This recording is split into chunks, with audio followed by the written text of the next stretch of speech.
Well, I'm joined now by the governor of Alaska, Republican Mike Dunleavy. Thank you very much for being with us on the program. And just first of all, why do you think they chose Alaska? Because strategically, Alaska is a very important state. We are 9 hours from every industrialized place on the face of the earth in the northern hemisphere. We're 2 hours closer to Moscow here in Alaska than Washington, D.C. is, and so it made sense for President Trump to come up this way. He's been up here many times. The president's visiting Asia, stop in Anchorage, Alaska, and refuel. So this is a known place for the president. And again, it's meeting halfway around the world here in Alaska at the top of the world. And so we're honored to be able to host this. We hope some great things come out of this summit. And, you know, like the rest of the world, we're going to wait and see.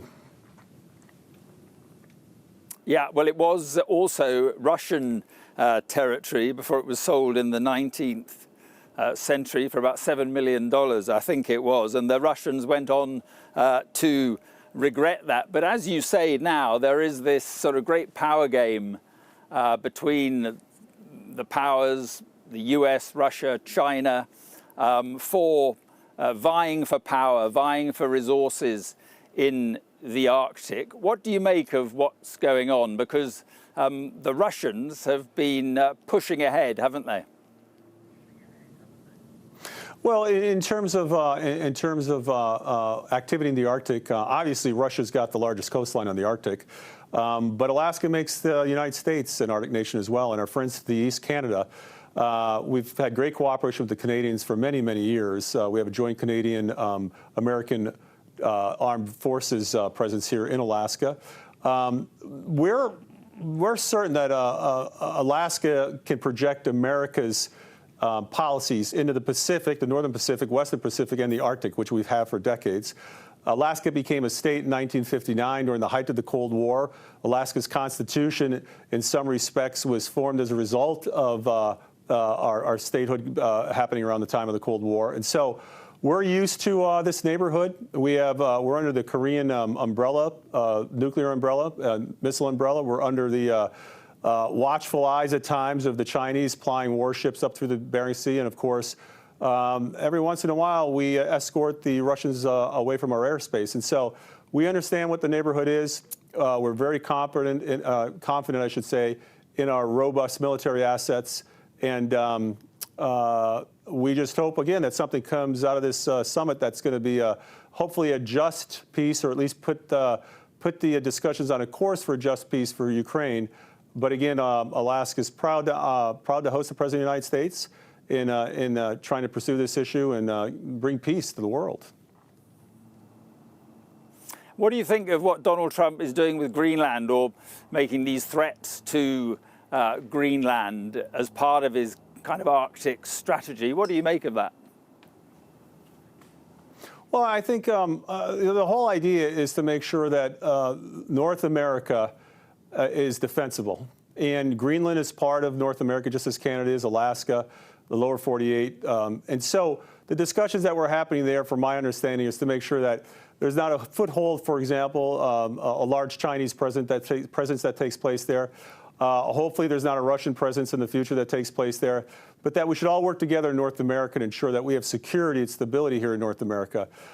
Many of the indigenous folks in Alaska, our Inupiaq Eskimo folks, are the same people that are in Greenland.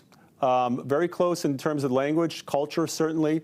And it just makes sense for North America to look inward to the extent of making sure that others don't have a foothold on this continent, because I think it bodes well for not just the country, not just Canada and Greenland, but also for the rest of the world to have a stable North America. So I think that's part of what those discussions were about. Right. But with the people of Greenland determining their own future, you accept that, do you? I think everyone does. You know, I think it's roughly 56,000 people in Greenland. It's a very small population spread over a large island. But I think certainly they would be part of any discussion going forward. Right. So what about the meeting tomorrow? What do you see emerging from that?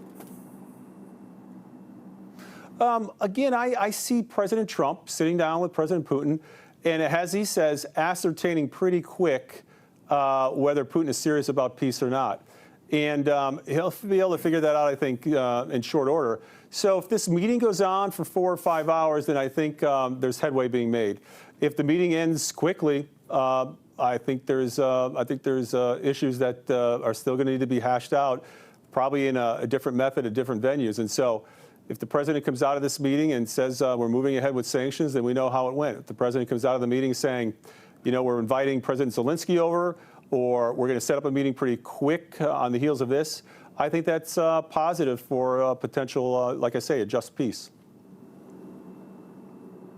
And what do you think of having an indicted war criminal, because that's what Vladimir Putin is, in your state tomorrow? You know, again, we look at this as a place to have an international discussion on peace in Ukraine because of this war. And so you're going to have to meet with the principals that are involved in this war someplace and at one time or another. Somebody's going to have to do it. The president has called this meeting. It's taking place in Alaska. If this meeting results, as I keep saying, if this meeting results in great outcomes for the people of Ukraine, the country of Ukraine, and the world, then I think it's an endeavor that was worth doing. But again, we'll see what happens. We'll know here tomorrow afternoon. I'm sure the president will do a press conference after the conference. Once again, if it ends early, that'll tell us one thing. If it goes on the 4 or 5 hours that it's scheduled for, that'll tell us something else. Yeah, absolutely. Okay, Governor, thank you very much indeed. I appreciate you coming on. Thank you.